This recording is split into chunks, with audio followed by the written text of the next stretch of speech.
We need more.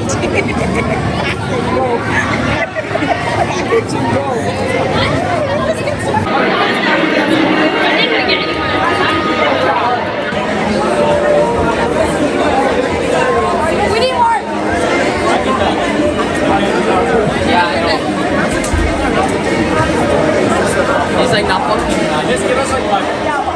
From Happy Hill to Parliament Hill, and to the relations and the supporters and the good people. We always have so much to talk about.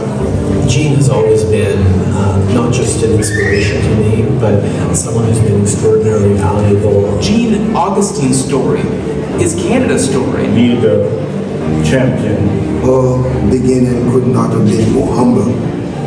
They taken me to the cottage. This Canada, they got them the mosquitoes up at the cottage. Jean Augustine took lead in helping to rebuild Canada. Very smart. She's always thinking about what she can do for the community and how she can make things better. You don't accept doctorates from all over and be recognized at that level unless you're worth your salt.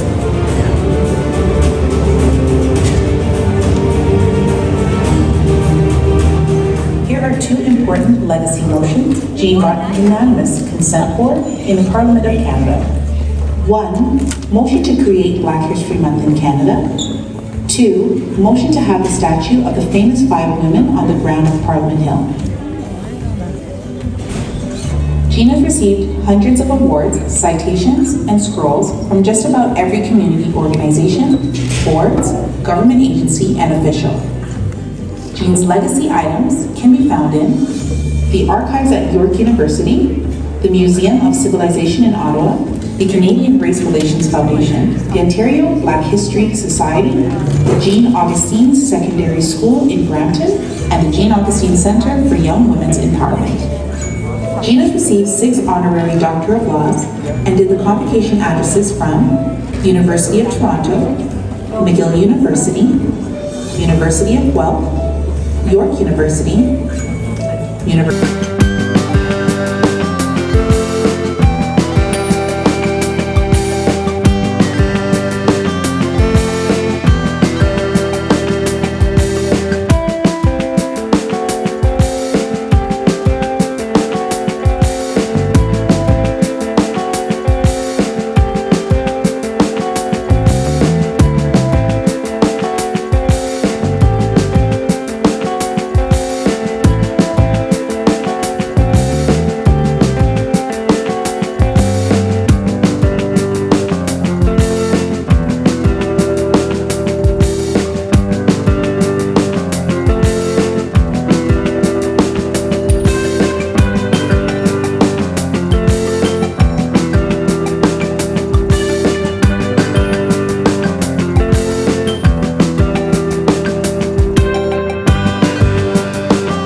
good evening, friends and family. We're so delighted that you can join us this evening as we are interviewing the Dr. Jean Augustine.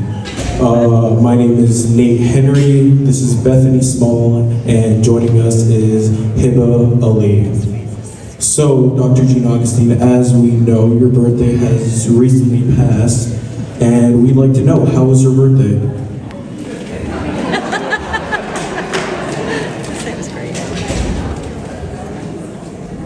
Well, let me begin then by greeting the audience. Let me begin by acknowledging all the things that were said about this mythical Jean Augustine. I'm sure that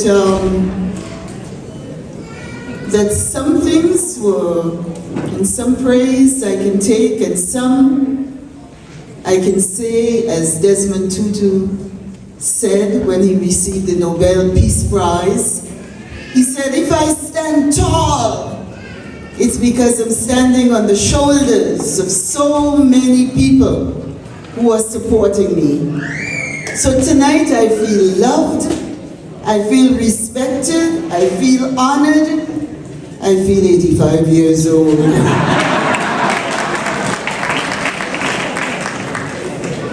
And so I'm very, very pleased, very much.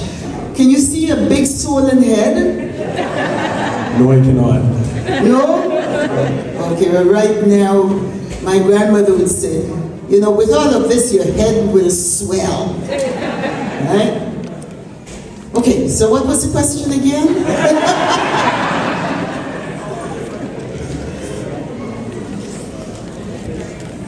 We're going to move on to another question. So you grew up in Grenada, so what are some of your fondest memories there, and what was high school like? When I think about Grenada, I think about sunshine, I think about sand and sea, and I think about the friendliest of people in the world, and I think it is the most beautiful island in the Caribbean. Don't argue.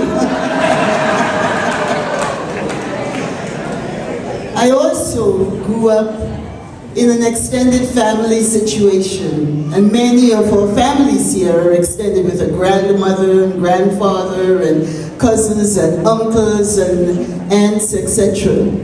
And I grew up in that extended family situation where there was lots of love from everybody. And if I wanted to not do any chores, all I had to say was, I have homework. Does that work for you?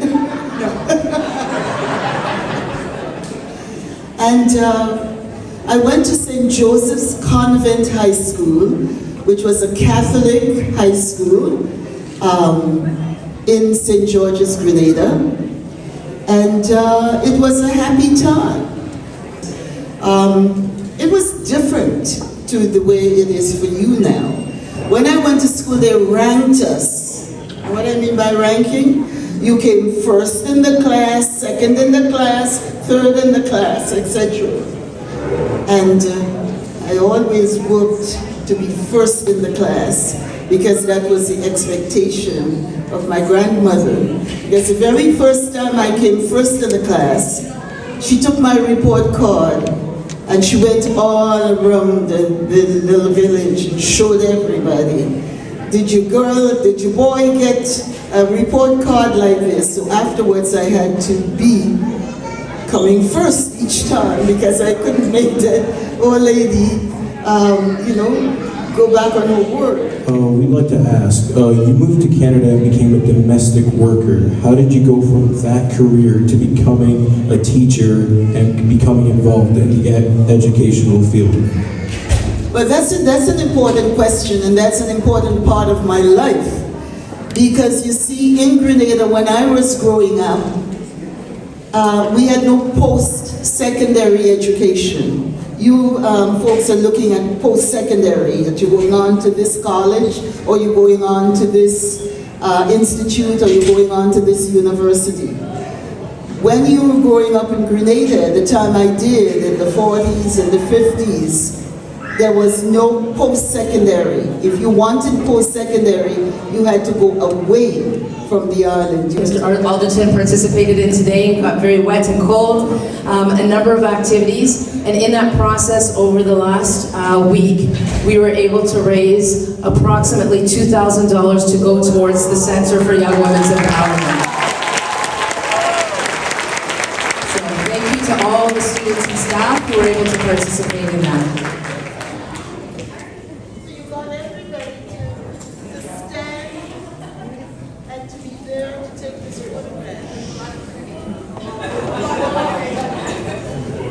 So, and how that kind of came about, Miss C down here was like, let's take a picture with all the staff on the field and give it to Jean Augustine. And I'm like, let's make it in the shape of an 85. And Miss C was like, what are you thinking? We can't do that. So this is what came about.